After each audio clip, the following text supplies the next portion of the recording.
Good morning मेरे बच्चों। Good morning. चलिए, आज की वीडियो में हम जिस टॉपिक पर डिस्कस करने वाले हैं उस टॉपिक का नाम है मेडिसिन, औषधि, या हम कहें ड्रग। क्या कहें? ड्रग। ड्रग बेटा, ड्रग है ना। तो आज हम देखेंगे कि विभिन्न प्रकार की मेडिसिन, विभिन्न प्रकार के ड्रग्स, या मैं कहूँ विभिन्न प्रकार की औषधि का उपयोग हम कब, कहाँ और कैसे करते हैं, है ना। चलो, देर ना करते हुए हम आगे बढ़ते हैं और टॉपिक को स्टार्ट करते हैं। चलिए, तो पहला हमारा जो ड्रग है वो है दर्द निवारक या पीड़ाहारी औषधि, जिसको हम कहते हैं एनाल्जेसिक। क्या कहते हैं? Analgesic drug. तो हम ये देखेंगे कि एनाल्जेसिक ड्रग क्या होते हैं, इनका उपयोग हम कब करते हैं और कहाँ करते हैं और कैसे करते हैं। चलिए, तो हम आगे की तरफ बढ़ते हैं। तो वे औषधियाँ जो पीड़ा या दर्द से राहत पहुँचाती हैं, यानी कि वे ड्रग जो हमें पेन यानी कि दर्द, पेन से राहत पहुँचाती हैं, आराम दिलाती हैं, उन्हें हम दर्द निवारक या पीड़ाहारी औषधि कहते हैं। या हम कहें कि ये शरीर के किसी भाग के दर्द को कम करती हैं, है ना। किसी भाग के, कोई बॉडी पार्ट है, कोई बॉडी ऑर्गन है, तो उसमें होने वाला दर्द या उसमें होने वाला पेन, उसको कम करती हैं, दर्द निवारक औषधियाँ कहलाती हैं।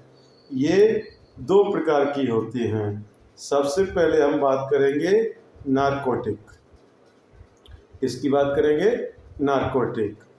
तो ये औषधियाँ अधिक प्रभावशाली होती हैं। ये जो मेडिसिन है, ये जो ड्रग है, वो हाई इफ़ेक्टिव है। ये हमारे दर्द को कम करने के साथ साथ हमें नींद का भी एहसास कराता है। हमें नींद आती है, हम सो जाते हैं। इनका लगातार उपयोग करने से इनकी आदत पड़ जाती है। यदि हम इन मेडिसिन को लगातार लेते हैं, बार बार लेते हैं, तो हमें इनकी आदत पड़ जाती है, हम इनके प्रति हैबिचुअल हो जाते हैं।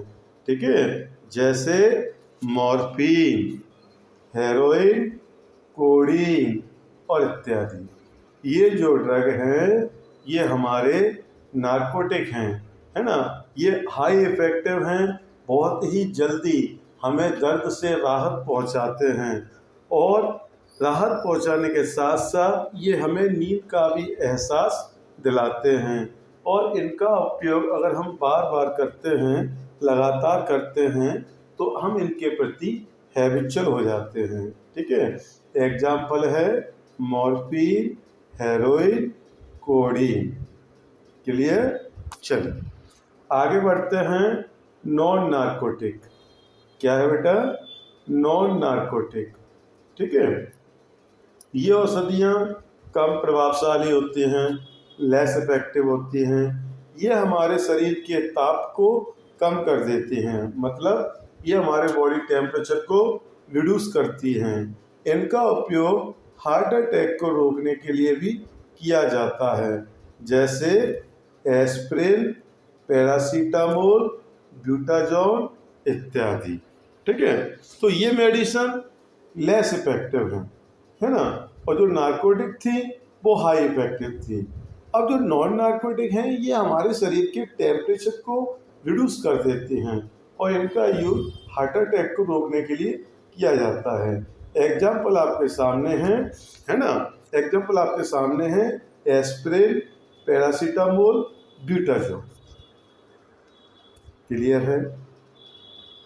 चलिए आगे बढ़ते हैं सेकंड मेडिसिन की तरफ, जिसका नाम है ज्वरनाशी। ज्वरनाशी का मतलब होता है एंटीपायरेटिक। क्या मतलब होता है इसका? एंटीपायरेटिक। ओके, देखिए पुराने समय में जो लोग थे वो फीवर को, किसको? फीवर को ज्वर कहते थे। आज भी हैं जो लोग फीवर को ज्वर कहते हैं। तो आप समझ गए होंगे कि ज्वरनाशी औषधि यानी कि एंटीपायरेटिक, ये जो ड्रग है इसका उपयोग फीवर के ट्रीटमेंट में किया जाएगा या किया जाता है। चलिए चेक कर लेते हैं। तो देखिए वह मेडिसिन, वे औषधियाँ जो बुखार की उपस्थिति में, जब हमारी बॉडी को फीवर होता है, जब हमारी बॉडी को बुखार होता है, तो इस कंडीशन में ये शरीर के ताप को कम करती हैं, ये हमारे बॉडी के टेम्परेचर को रिड्यूस करती हैं, है ना, कम करती हैं। तब हम इन्हें ज्वरनाशी औषधियाँ कहते हैं, एंटीपायरेटिक ड्रग कहते हैं। जैसे एग्जाम्पल है एस्प्रिन, पैरासीटामोल, फेनिसेटिन। क्या एग्जाम्पल है? एस्प्रिन, पैरासीटामोल और फेनिसेटिन इत्यादि।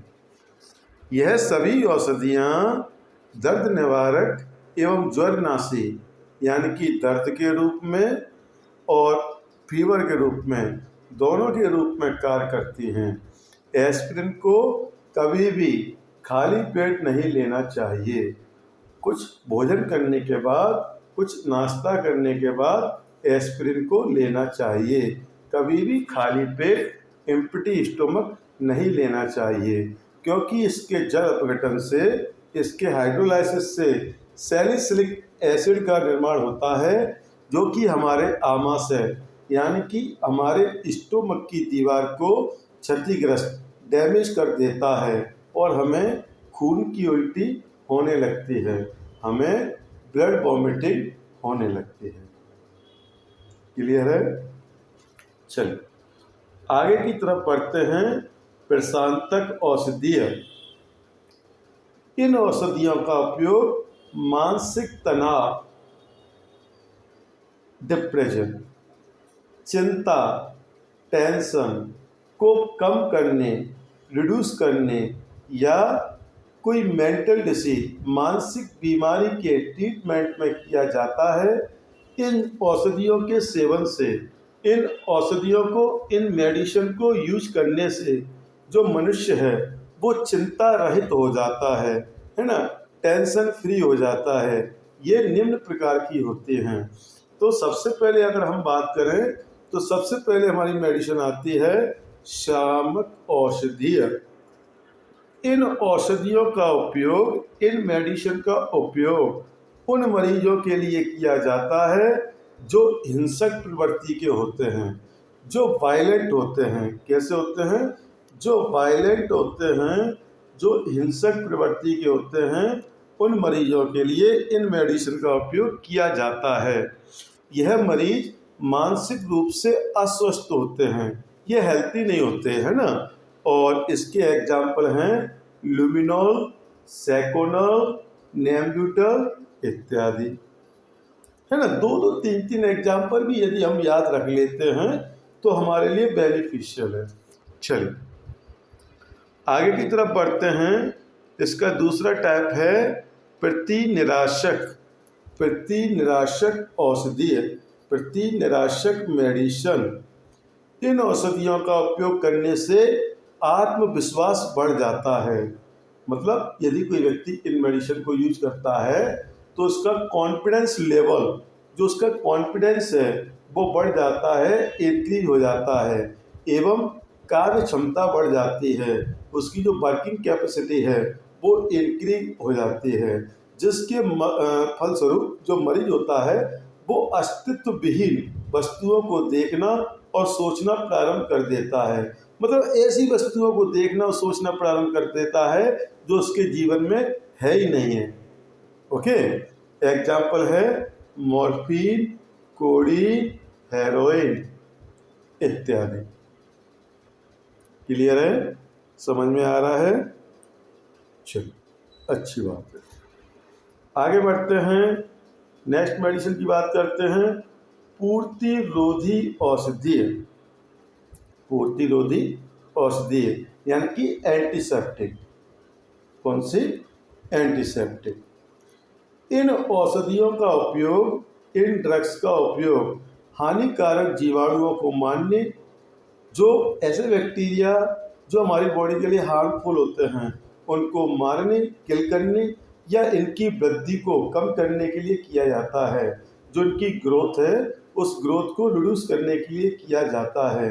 ये मेडिसिन जीवित ऊतक यानी कि लिविंग टिश्यू एवं कोशिकाओं यानी कि लिविंग टिश्यू एवं सेल को नुकसान नहीं पहुंचाती हैं। अब जब ये लिविंग टिश्यू और लिविंग सेल को कोई नुकसान नहीं पहुंचा रहे हैं तो इसका मतलब ये है कि हम इनको अपनी स्किन पर, हम अपने जख्म बाउंड पर इनका डायरेक्टली यूज कर सकते हैं। ठीक है, एग्जाम्पल है डिटॉल, सेवलॉन और एक्रिफ्लेविन। क्या है? डिटॉल, सेवलॉन, एक्रिफ्लेविन इत्यादि। चलिए आगे बढ़ते हैं। आज के समय जो हम साबुन यूज करते हैं ना, आज के समय है साबुन में आयोडोफॉर्म का उपयोग पूर्तिरोधी के रूप में किया जाता है। जो साबुन आते हैं मार्केट में तो उसमें जो एंटीसेप्टिक डाला जाता है वो एंटीसेप्टिक क्या डाला जाता है? वो एंटीसेप्टिक डाला जाता है बेटा आयोडोफॉर्म। ठीक है, अब ये आयोडोफॉर्म हम क्यों डालते हैं? तो ये आयोडोफॉर्म इसलिए डाला जाता है कि हमारे शरीर से जो पसीने की बदबू आती है उसको दूर करने के लिए, है ना। तो यदि किसी साबुन के अंदर आयोडोफॉर्म है तो उसमें एक अच्छा स्मेल आएगा, एक अच्छी खुशबू आएगी। और यदि हम आयोडोफॉर्म वाले साबुन को यूज़ करते हैं तो हमारी बॉडी से जो पसीना निकलता है ना, उस पसीने की बदबू से हम दूर रहेंगे, है ना। आयोडोफॉर्म उस पसीने की बदबू को खत्म कर देगा। क्लियर है? चलिए आगे की तरफ बढ़ते हैं। अब आता है हमारा रोगाणुनाशी औषधीय। रोगाणुनाशी औषधि यानी कि एंटी डीनिफिकेंट, डीनिफिकेंट, है ना। ये रोगाणुओं का नाश करेगा। तो वे औषधियाँ, वे ड्रग जिनका उपयोग जीवाणुओं को मारने, बैक्टीरिया को मारने एवं उनकी वृद्धि को, उनकी ग्रोथ को कम करने के लिए किया जाता है, रोगाणुनाशी औषधि कहलाती है, डीनिफिकेंट मेडिसिन कहलाती है। ये जो ड्रग है, ये जो मेडिसिन है, ये जीवित ऊतकों को हानि पहुंचाती है, यानी कि जो लिविंग टिश्यू हैं, जो लिविंग सेल हैं, ये उनको लॉस करेगी। अब ये लिविंग टिश्यू को, लिविंग सेल को नुकसान पहुंचा रही है तो इसका मतलब ये है कि इसका उपयोग हम अपनी स्किन पर, हम अपने जख्मों पर नहीं करेंगे, क्योंकि देखो ये पहले से ही हमारी लिविंग टिश्यू को नुकसान पहुंचा रही है। तो यदि हम इसका उपयोग अपनी बॉडी पर कर लेते हैं तो हमारी बॉडी की जो स्किन है, जो जख्म है ना, उनको लॉस होगा। इनका उपयोग शल्य चिकित्सा में, ऑपरेशन थिएटर में जो उपकरण होते हैं, जो इंस्ट्रूमेंट होते हैं, और जो ऑपरेशन थिएटर का जो फर्श होता है, फ्लोर होता है, जो नालियाँ होती हैं इत्यादि को साफ करने के लिए किया जाता है। एग्जाम्पल है बेटा phenol, cresol, hydrogen peroxide, sulphur dioxide, chlorine इत्यादि। क्लियर है? चल आगे देखते हैं। अगला आता है प्रतिजैविक औषधियाँ। प्रतिजैविक औषधियों को बेटा हम कहते हैं एंटीबायोटिक। क्या कहते हैं? एंटीबायोटिक्स। आज के समय आपने ये नाम तो सुना ही होगा, एंटीबायोटिक दे दो भैया। किसी मेडिकल स्टोर पर हम जाते हैं तो मेडिकल स्टोर पर जाकर हम कहते हैं कि भैया फीवर आ रहा है ना, फीवर की मेडिसिन दे दो भैया, इसके साथ एक एंटीबायोटिक दे दो, है ना। तो एंटीबायोटिक होता क्या है, एंटीबायोटिक देख लेते हैं। तो वह मेडिसिन, वह ड्रग या वह औषधि जिसको हम सूक्ष्म जीव जंतुओं से बनाते हैं। किससे बनाते हैं? सूक्ष्म जीव जंतुओं से बनाते हैं, माइक्रो ऑर्गेनिज्म से इसको बनाते हैं। अच्छा, माइक्रो ऑर्गेनिज्म से बनाते हैं, और दूसरी बात इनका उपयोग अन्य हानिकारक सूक्ष्म जीव जंतुओं को खत्म करने में या उनकी वृद्धि को कम करने में किया जाता है। मतलब समझ रहे हो, इनका निर्माण सूक्ष्म जीव जंतुओं से होता है, माइक्रो ऑर्गेनिज्म से, और इनका उपयोग दूसरे हार्मफुल माइक्रो ऑर्गेनिज्म को मारने में और उनकी ग्रोथ को कम करने में किया जाता है। तब हम इन्हें प्रतिजैविक औषधियाँ, एंटीबायोटिक मेडिसिन कहते हैं। ठीक है, ध्यान रखिए, पेनिसिलिन सबसे पहला एंटीबायोटिक है जिसकी खोज अचानक हुई थी। मतलब अचानक का मतलब क्या है? अचानक का मतलब यह है कि डिस्कवरी किसी और चीज की चल रही थी और डिस्कवरी पेनिसिलिन की हो गई, है ना। तो ये हमारी दुनिया का सबसे पहला एंटीबायोटिक है जो डिस्कवर किया गया, और इसकी डिस्कवरी किसने की? तो इसकी डिस्कवरी की अलेक्जेंडर फ्लेमिंग ने 1920 में की। और किससे की? Penicillium notatum. किससे की? Penicillium notatum. देखिए, यहाँ पर आपके 3 ऑब्जेक्टिव हो गए। पहला ऑब्जेक्टिव हो गया कि ये सबसे पहला एंटीबायोटिक है, ये सबसे पहला एंटीबायोटिक है, ये आपका पहला हो गया ऑब्जेक्टिव। दूसरा हो गया किसने की? अलेक्जेंडर फ्लेमिंग ने की। तीसरा हो गया किससे की? तो पेनिसिलियम नोटेटम से की। क्लियर है? अब एंटीबायोटिक आपके 2 प्रकार के होते हैं। पहला आता है ब्रॉड स्पेक्ट्रम। क्या आता है? Broad spectrum. वे एंटीबायोटिक जिनका उपयोग विभिन्न प्रकार के सूक्ष्म जीव जंतुओं को नष्ट करने में किया जाता है, विभिन्न प्रकार के सूक्ष्म जीव जंतुओं को नष्ट करने में किया जाता है, ब्रॉड स्पेक्ट्रम एंटीबायोटिक कहलाती है। ध्यान रखें, भारत में इनका निर्माण ऋषिकेश में किया जाता है। मतलब जो एंटीबायोटिक का प्रोडक्शन है, जो एंटीबायोटिक बनाने की जो फैक्ट्री हैं, जो इंडस्ट्री हैं, वो ऋषिकेश, सुना होगा, ऋषिकेश में किया जाता है। जैसे एंटीबायोटिक है स्ट्रेप्टोमाइसिन। कौन सी है? स्ट्रेप्टोमाइसिन। इसका उपयोग टीबी के उपचार में किया जाता है, टीबी, ट्यूबरक्लोसिस।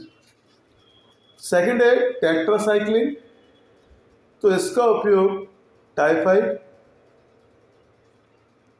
मस्तिष्क का बुखार यानी कि ब्रेन फीवर के ट्रीटमेंट में किया जाता है। तीसरा है, पहला अपना था ब्रॉड स्पेक्ट्रम, और अब दूसरा एंटीबायोटिक आता है नैरो स्पेक्ट्रम। तो वे एंटीबायोटिक जिनका उपयोग किसी एक बीमारी के उपचार में किया जाता है, स्पेशली फॉर, है ना, स्पेशली नैरो स्पेक्ट्रम एंटीबायोटिक कहलाते हैं। एग्जाम्पल है पेनिसिलिन इत्यादि।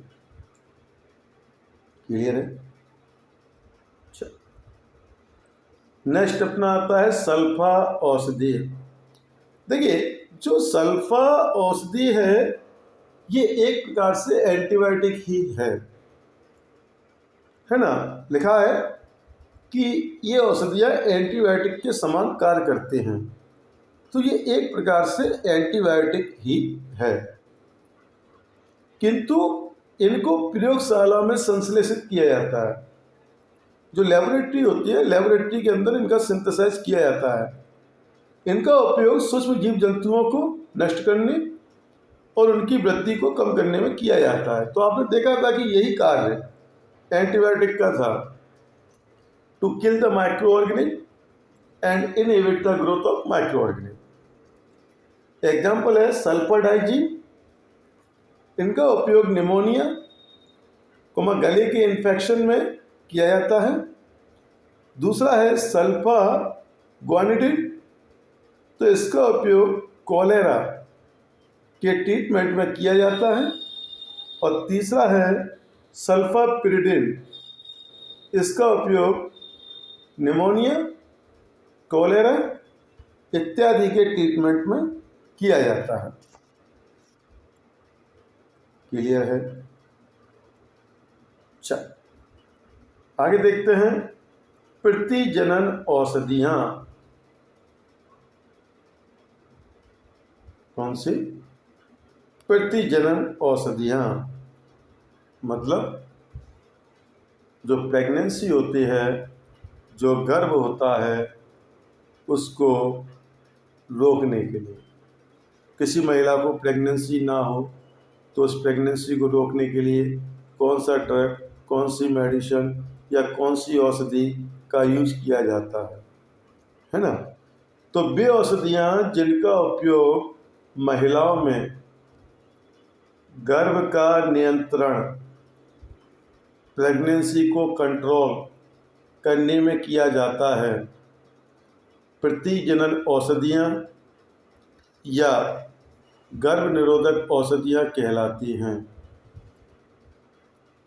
ये औषधियाँ महिलाओं में मासिक स्राव चक्र यानी कि एमसी पीरियड, मेंस्ट्रुअल साइकिल और अंडोत्सर्ग यानी कि अंडे का निकलना, ओवम का निकलना, उसको कंट्रोल करती हैं। इन सभी औषधियों में ऐसे रासायनिक पदार्थ होते हैं जो महिला के सेक्स हार्मोन से संबंधित होते हैं तथा जिनमें एक स्टीरॉयड चक्र होता है।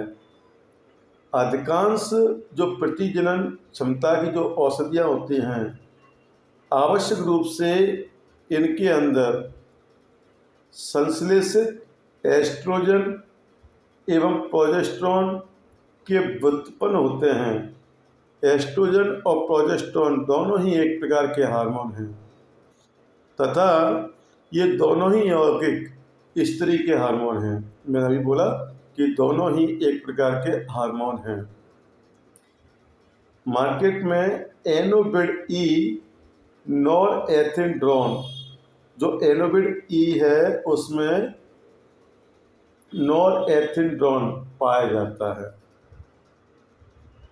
समझ में आ गया होगा कि प्रतिजनन औषधियों का उपयोग महिलाओं में, स्त्रियों में गर्भ को, प्रेगनेंसी को कंट्रोल करने के लिए किया जाता है। अच्छा, आगे की तरफ बढ़ते हैं। प्रति अम्ल यानी कि एंटासिड, जब हमें एसिडिटी की प्रॉब्लम होती है ना, जब हमारे पेट में गैस बनता है ना, तब हम कौन सी मेडिसिन, कौन सी औषधि या कौन सा ड्रग यूज करते हैं? तो वे रासायनिक पदार्थ या वे केमिकल सब्सटेंस जो हमारे स्टोमक में उत्पन्न हुए एसिड की अधिकता को, मतलब देखो एसिड बनता है, भोजन के डाइजेशन के लिए ज़रूरी है, बट जितना हमें चाहिए यदि उससे ज़्यादा बन रहा है तो उसको उदासी कर देते हैं, उसको न्यूट्रलाइज कर देते हैं, है ना। और जो हमारे स्टोमक के अंदर जो लिक्विड है उसके पीएच को एक उपयुक्त स्तर पर, एक यूजेबल लेवल पर ले आते हैं, तब हम इन मेडिसिन को प्रति अम्ल, है ना, या इंग्लिश में कहें एंटासिड मेडिसिन कहते हैं।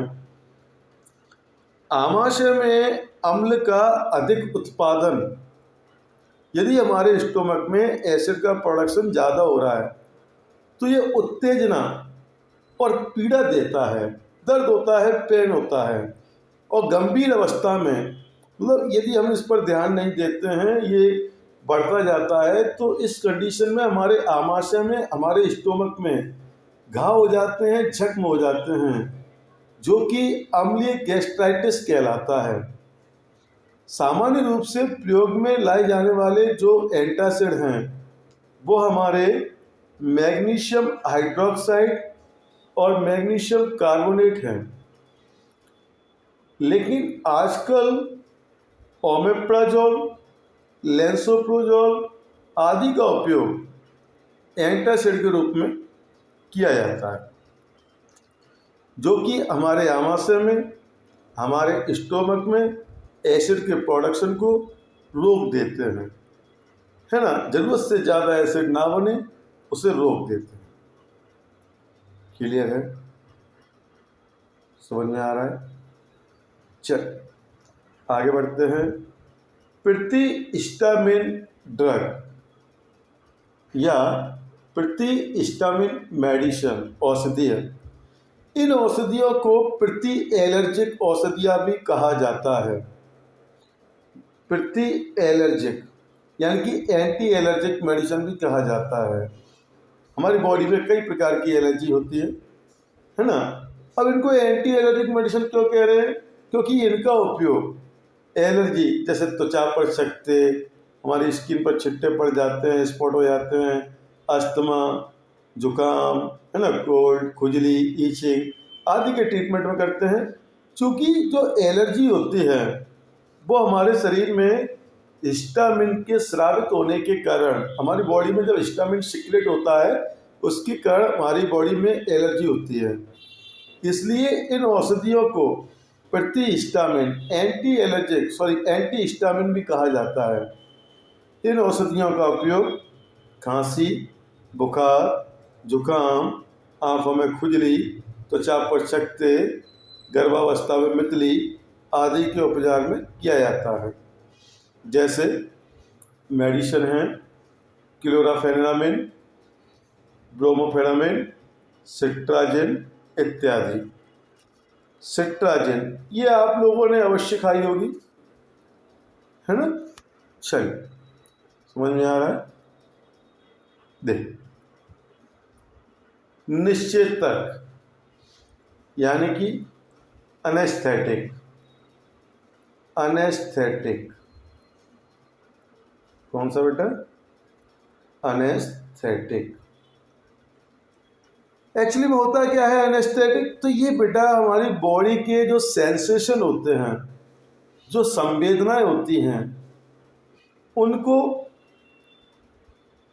टेम्परेरी तौर पर रिड्यूस कर दिया जाता है, कम कर दिया जाता है। मैंने टेम्परेरी तौर क्यों बोला? क्योंकि जब तक इन मेडिसिन का इफेक्ट रहेगा तब तक सेंसेशन फील नहीं होंगे, और जैसे ही इन मेडिसिन का इफेक्ट ख़त्म हो जाएगा हमें वो सेंसेशन फील होना स्टार्ट हो जाते हैं। तो परमानेंटली उन सेंसेशन को रिड्यूस नहीं करना है, कम नहीं करना है, टेम्परेरी तौर पर उन सेंसेशन को रिड्यूस कर देना है।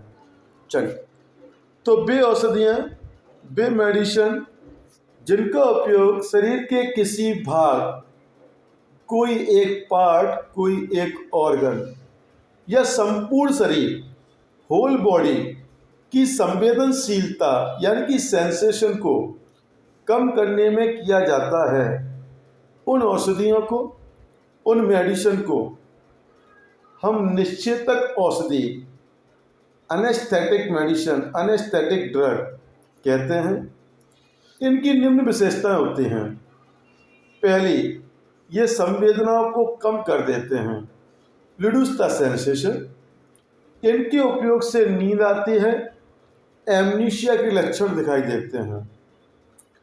ये हमारी मांसपेशियों को, मसल्स को आराम देते हैं और अनुकंपी एवं परानुकंपी तंत्र की, पैरासिम्पैथेटिक एंड सिंपैथेटिक जो नर्वस सिस्टम होता है उसकी संवेदनशीलता, उसके सेंसेशन को कम कर देते हैं, रिड्यूस कर देते हैं। ये दो प्रकार के होते हैं। एक होता है सामान्य निश्चेतक। इनका उपयोग संपूर्ण शरीर की संवेदनशीलता, होल बॉडी के सेंसेशन को रिड्यूस करने में किया जाता है। इसका उपयोग शल्य चिकित्सा ऑपरेशन थिएटर में ऑपरेशन से पहले मरीज को बेहोश करने में किया जाता है। इसका उपयोग बड़े ऑपरेशन में किया जाता है, जैसे कुछ एनेस्थेटिक के नाम हैं साइक्लोप्रोपेन, नाइट्रस ऑक्साइड इत्यादि। ठीक। दूसरा आता है स्थानीय निश्चेतक। इनका उपयोग शरीर के किसी विशेष भाग, कोई एक पार्ट, बॉडी का कोई एक ऑर्गन की संवेदनशीलता, सेंसेशन को कम करने में, रिड्यूस करने में किया जाता है। इनका मुख्य रूप से घाव को चीरने में और दांतों को, टीथ को निकालने में किया जाता है।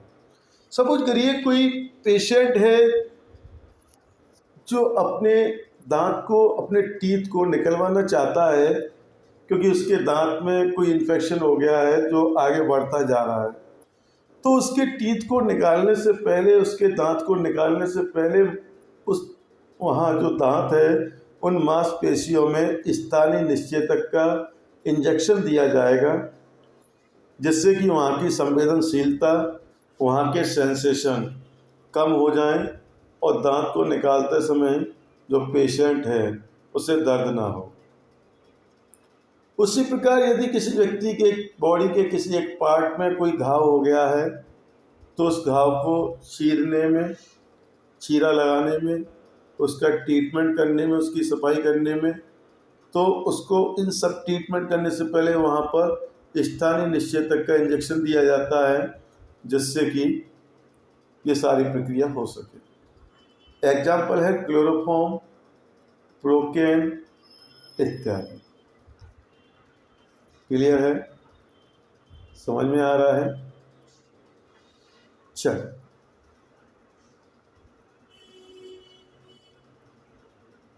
तो बेटा आज के लिए यहीं तक।